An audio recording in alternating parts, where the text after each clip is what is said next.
Well, hello everyone, and welcome back to Radio Entrepreneurs. This has been a day filled with attorneys, and I think that's all because of this man on the screen with me in the blue shirt, Marc Z from Marc Z Legal Staffing. Welcome back, my favorite co-host.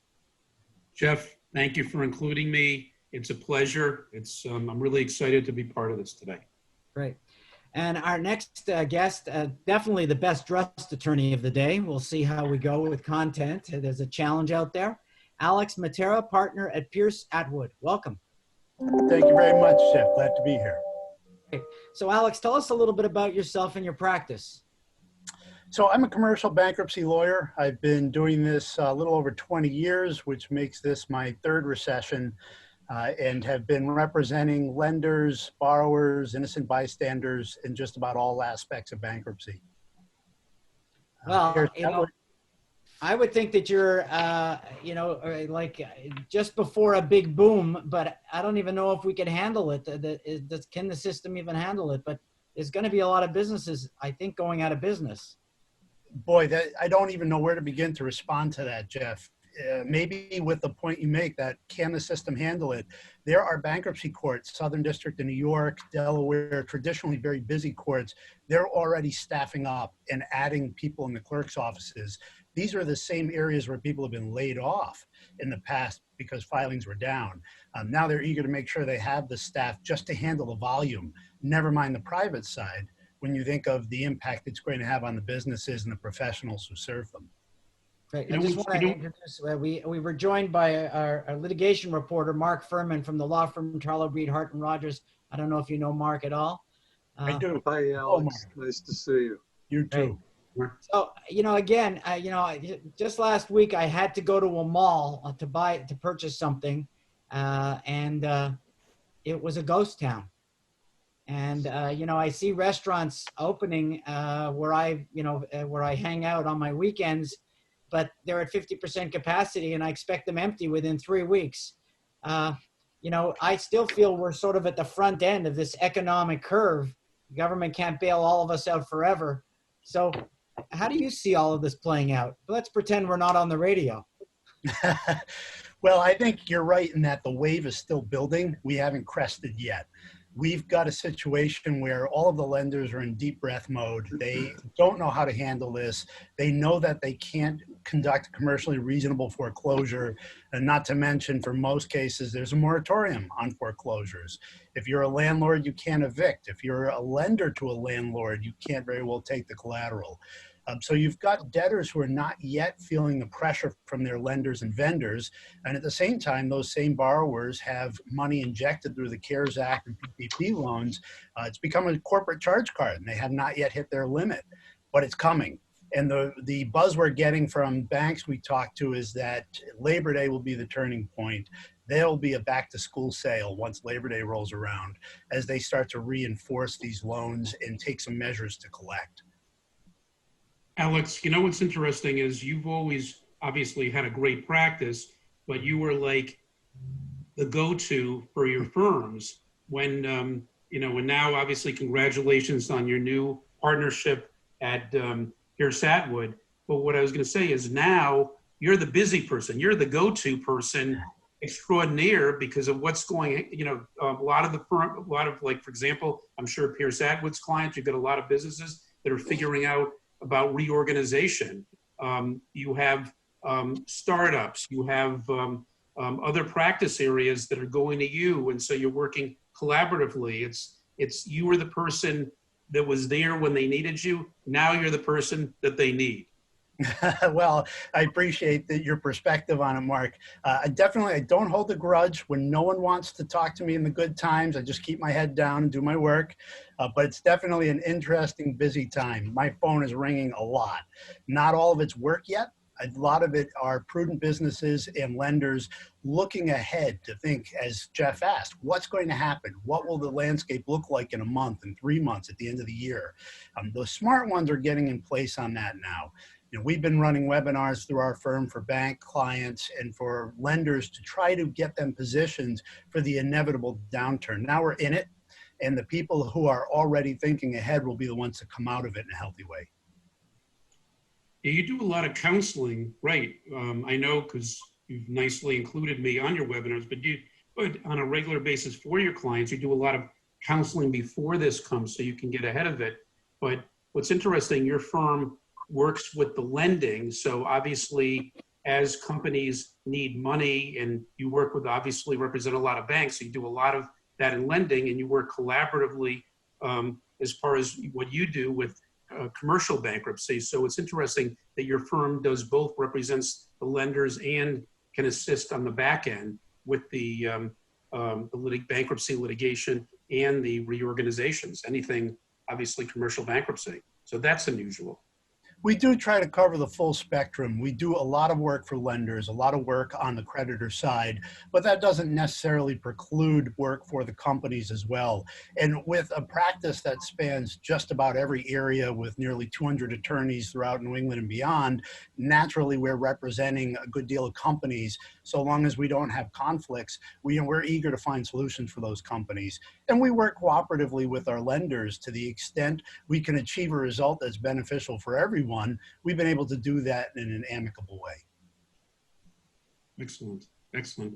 Are you finding when you're working, because as you say, when you're working with your businesses and trying to help them with their issues, you find that you're also touching base with a lot of them in terms of giving them advice so they can start planning? Because this pandemic, and especially when you're talking about a lot of companies in the hospitality business, it's not going away. In fact, they're talking about it potentially getting worse in the fall. Very much so. We're definitely working with the idea that an ounce of prevention is worth a pound of cure. And to the extent we can get them positioned to come out of this, or to protect our lenders who are lending to these very companies, we need to do that. We're reading statistics that 35% of restaurant businesses in Massachusetts will disappear in the coming months. That's a staggering figure. We're watching in the liquor industry licenses in Boston for all beverage that were selling for 450,000 plus have dropped to the mid twos. So this is, to use an insensitive word, this is an exciting time. There are going to be a lot of opportunities for people who do have the resources.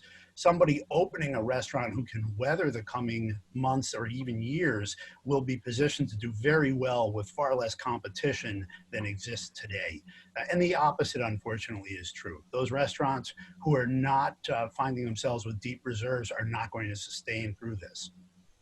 I don't even know if deep reserves will do it. If you're running, I read an article from, I think it was the Financial Post in England a couple of months ago that said that they thought long-term that large restaurants were going to do worse than small ones because they cannot fill capacity by just serving outside. And their cost of operations is just so immense when there's chains, and they just cannot absorb, they just can't redo their performance so dramatically to stay in existence. That's very true, Jeff. And you've got these huge chains where there's been a laziness about the approach. We do a lot of franchise work, a lot of lending on that side.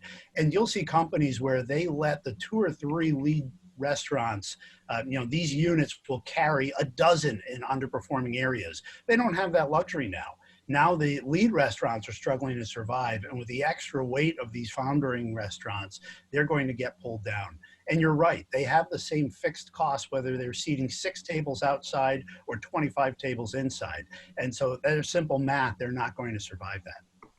Oh, Alex, are you seeing anything different when you were in the last recession? Because again, you're all things bankruptcy, you're an authority, you've been doing, I think you even had the Boston Bar Association's bankruptcy division. So from where the recession of 2007, 2008 began, and now the pandemic now, have you seen a difference in terms of how businesses are reacting? There's been a huge difference. And just as an aside, I respect my colleagues in the BBA too much to take credit for leading the bankruptcy section. I'm on the steering committee, but I've never chaired that. So honor should go where it's due, Marc. But thank you for the compliment. The interesting part of this recession to me is that it's been inverted. On our last recession, we saw a real estate bubble that burst. We saw a lack of money in the system to be able to support the values that were in these businesses and in this real estate. And we saw businesses that were not viable failing and dragging down lenders with them. This time around, we're almost seeing the opposite. We're seeing a significant amount of capital in the markets, but nowhere to use it. And you've got otherwise viable businesses that are closing down because they've been forced through the quarantine to stop doing business effectively. So we don't have failing businesses that can't get an injection of capital. We've got strong businesses with lots of access to capital, but nowhere to use it. And so it's a very strange market. It's unprecedented. In my admittedly limited experience, I've only been doing this for not quite a quarter century, but I don't know anyone who's lived through anything like this before. Well, what's happened, it seems to me, it's not a economic recession at its starting point. It's a complete change in human behavior. People don't want to go to restaurants now that they're reopened. People don't want to go into stores. It's, there's plenty of capital on the sidelines, but people aren't spending money to support these businesses out of fear that they're going to get sick. And so it's such a change in human behavior. In the '08 period, it was a pure, people were hurting financially, but they weren't afraid to go out of their house and to go into a store and to go to a barber shop or all these things. It's in my career, which is slightly longer than yours, Alex, not much, just a little bit. I've never seen anything like it. It's incredible. And I wonder how permanent some of the changes are. My wife and I used to, before this, travel a lot. And, when we were in Asia, people were wearing masks routinely. But for years, I think, because of SARS, but it was so many years after SARS, people weren't afraid to be with other people. But now people are afraid to be with other people. And you hear about the mask wearers and the non-mask wearers, and it's really unbelievable. I think Marc's right. Marc's seeing on the consumer side sort of how we're reacting in this, for lack of a better term, psychological recession, behavioral recession. And I think we're going to see sweeping changes on the commercial side as well. Not to open a can of worms, but the real estate market in Boston is just absolutely in turmoil. And I think as companies come back, we're going to see a dramatic change in the way they come back. Whether companies will continue to rent entire floors of Class A space in downtown Boston at a premium, or whether they'll start a hotel office space for 10 or 20 or 30% of their staff to cut down those massive, massive lease costs. What will that do to real estate owners? What will that do to the lenders and servicers? I think that remains to be seen. And I heard yesterday that some of these mall owners are now considering that they might have to convert these malls into housing facilities for, let's say, the elderly, the infirmed. And so there's even reconstructing the way we see these properties and their use in the future, not just in terms of office space, but really starting over again with, so I think we're in for a lot of change. And clearly someone like you is going to be very busy for the next few years. And, hopefully we're going to bring you back a lot. So I'm going to go to everybody else first. Marc, Furman, Tarlow, Hart, and Rodgers, if someone's looking for you, how would they find you? I can be reached at mfurman, F-U-R-M-A-N, at tbhr-law.com, or it's 617-218-2025. Marc Z from Marc Z Legal Staffing, thank you for bringing Alex on board. How can we find you? Thank you, Jeff. Thanks for not only having Alex, which was very excited to listen to, but the great Marc Furman and having me. I'm Marc, marczlegal.com, M-A-R-C-Z legal.com, and 617-338-1300. And Alex, I'm going to try to reach out to you if I'm not too busy today at some point, because you definitely stimulated me. How can people find you at Pierce Atwood? Thanks, Jeff. So pierceatwood.com, you should, if everything's going smoothly, see the name of the firm above my head. pierceatwood.com, Mattera, AMATTERA @pierceatwood.com, or of course by telephone 617-488-8112. Well, you know, I think your bow tie is bigger than Mark Furman's partner's bow tie. So it's quite a lot. If you know Rick Bree, you got quite a big one on there. So you told that one yourself too, didn't You you? wear it well, Alex. Thank you very much. Hopefully it's not just superficial. I tried a bow tie once. I look like a clown. So remind everybody that this is Radio Entrepreneurs. These are the reporters, the legal reporters on Radio Entrepreneurs. We're going to be coming back regularly with more stories as this economy continues to evolve and change. Thank you very much, everyone.